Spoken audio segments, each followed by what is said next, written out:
Primeiro livro de Samuel, capítulo 19.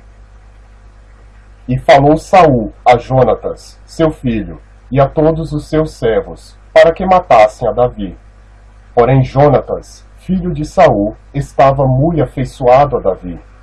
E Jonatas o anunciou a Davi, dizendo: Meu pai, Saul, procura matar-te, pelo que agora guarda-te pela manhã, e fica-te em oculto, e esconde-te. E sairei eu, e estarei à mão de meu pai no campo em que estiverdes. E eu falarei de ti a meu pai, e verei o que há, e te anunciarei. Então Jonatas falou bem de Davi a Saul, seu pai, e disse-lhe: Não peque o rei contra seu servo Davi, porque ele não pecou contra ti, e porque os seus feitos te são muito bons. Porque expôs a sua vida e feriu aos filisteus, e fez o Senhor um grande livramento a todo Israel. Tu mesmo o viste e te alegraste.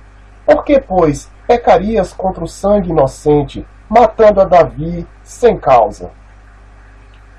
E Saul deu ouvidos à voz de Jonatas, e jurou Saul: Vive o Senhor, que não morrerá.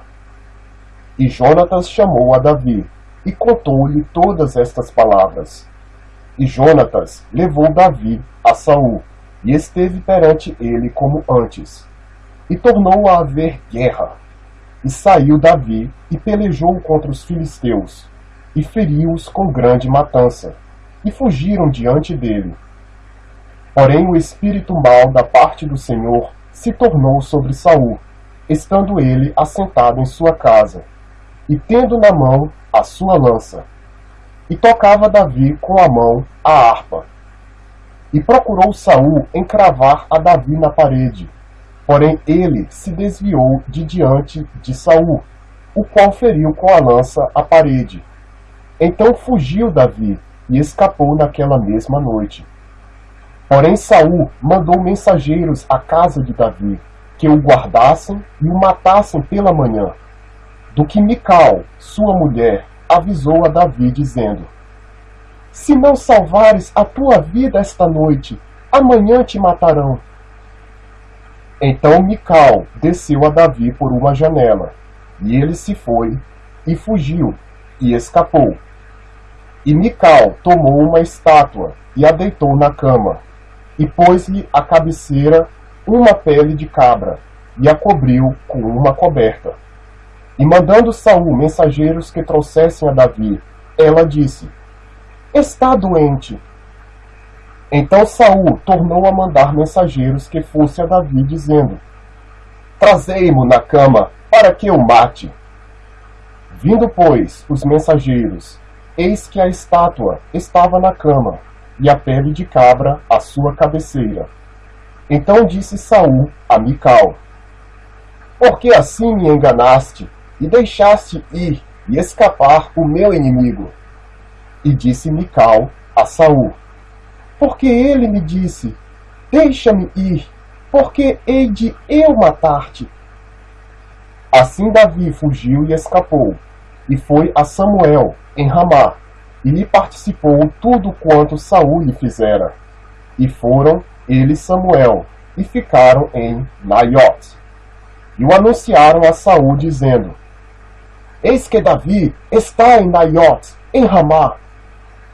Então enviou Saul mensageiros para trazerem a Davi, os quais viram uma congregação de profetas profetizando, onde estava Samuel, que presidia sobre eles.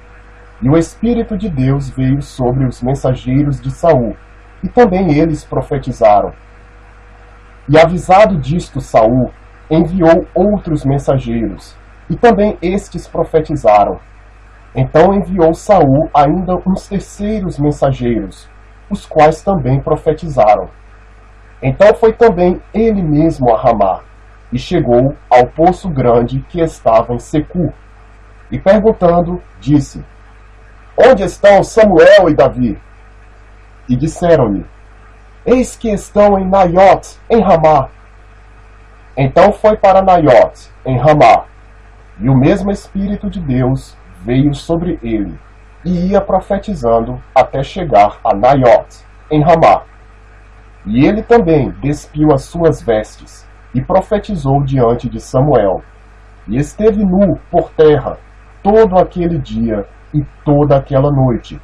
Por isso se diz: está também Saul entre os profetas?